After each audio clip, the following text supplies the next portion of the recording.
Hi everyone, my name is Rick Dye. I'm here at our school in Auburn, Washington, and tonight I'm going to be practicing some braking demonstrations for the UBBT test that I'm part of.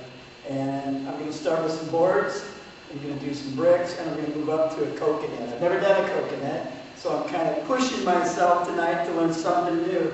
We do brakes here as part of our testing for our black belts. We do for the underbelts testing for black belt. We start off with boards, kind of a confidence builder. Our upper belts and our black belts move on to some bricks. So visualization is everything with braking. You got to believe you can do it. I've done the boards and the bricks quite a bit. So I'd like to move on to coconuts. I think that there's some skill involved there, and I don't really want to go into all of the details of how a coconut matches up with anatomy, but I want to do it more as learning how to expand my horizons a little bit in the field of braking. So what I'm going to use tonight is a piece of plywood to set my base on. My base is constructed of just some concrete blocks that I'm going to use as pedestals for the bricks, and then as a tabletop for the coconuts. So bear with me here a little bit. The first part is safeties first in everything we do. We learn the hard way that when doing brakes, eye protection is important, not only for the breaker, but for the holders of them. We use holders for our boards, and you never know where that piece of wood is going to fly. So tonight I'm going to put on some safety goggles. Also, visualization is important. I use sport tape for my wrist. I know that when doing multiple brakes, my alignment is important. I use the tape not so much as a brace, but a visual aid to help line up my technique. Kind of like the sight on a gun. It's just helping me make sure that I practice a safe brake at all times. Also, the glove. When doing multiple brakes, I found that most of the injury doesn't come from breaking the hand. It comes from the scratches of going through multiple objects. You get that scratch, it's no big deal at the time of the break. However, as the week progresses, your hand starts to get infected, or even if you keep it clean, it begins to heal, and that's a painful process if you're going to continue using it in training. So I use a biker's glove or a weightlifting glove. It's just a leather glove to kind of help add not a leather between me and the object to keep my hand from getting cut. It's not padded. So enough with the explanations. I'm going to start off with some boards here. And boards we use with our underbelts to get some confidence in braking. The boards we use are 1 inch by, it's a 1 by 12 cut 10 inches. So that's what I'm going to be braking right now. So I'm going to go through this here in a second, and I'll be right with you.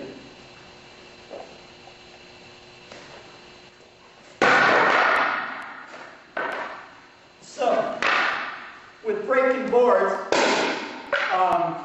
it's a confidence thing. I have quite a bit of confidence that I can go through a piece of wood. I've done them multiple times.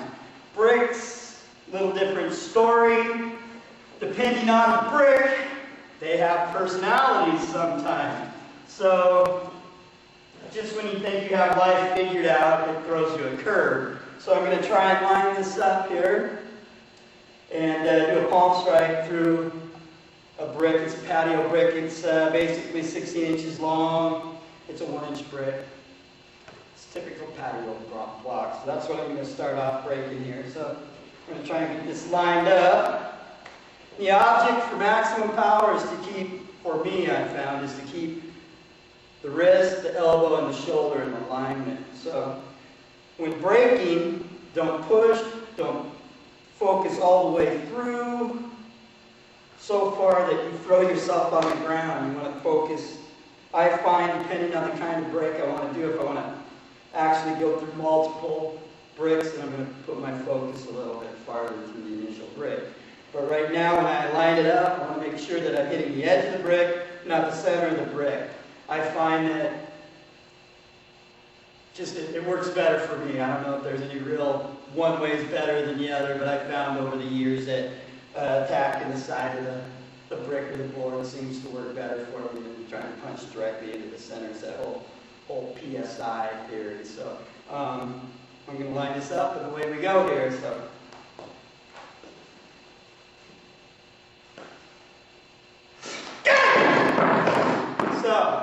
now, concrete, not that big a deal still. I've done it before, so I'm pretty confident with that. So moving on, I'm going to try and put a tabletop together. I've never broken a coconut before, so this is my first attempt at it, as well as the materials I need.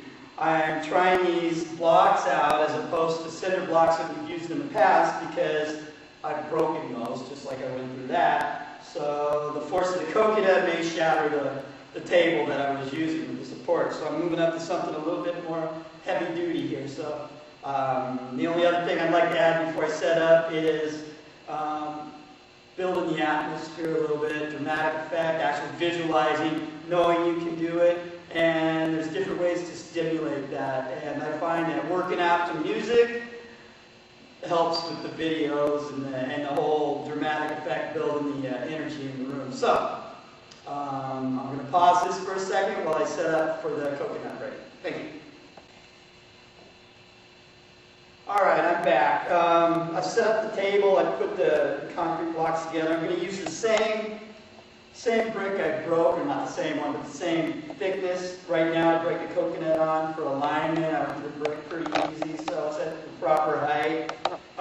Things to think about: safety first, eye protection, ice packs, always important.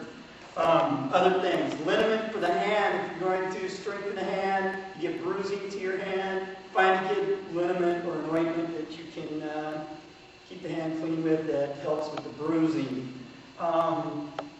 Some other things to think about. Coconuts. Up here in the Pacific Northwest, I don't know where these things are coming from, but we have a limited supply at our stores. So these are the only ones I can find right now, so I'm going to be using them to start off with my break. So should be a coconut's a coconut, but I'm looking at the ones that I've been examining lately. They all seem to be just a little bit different. So I'm going to get ready to do the break, and we'll see how this goes. Thanks.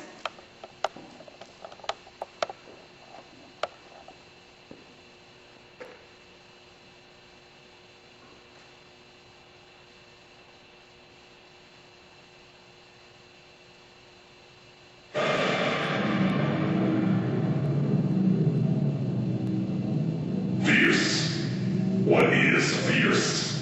Not simply a word, but an emotion. How do you describe an emotion? Like this.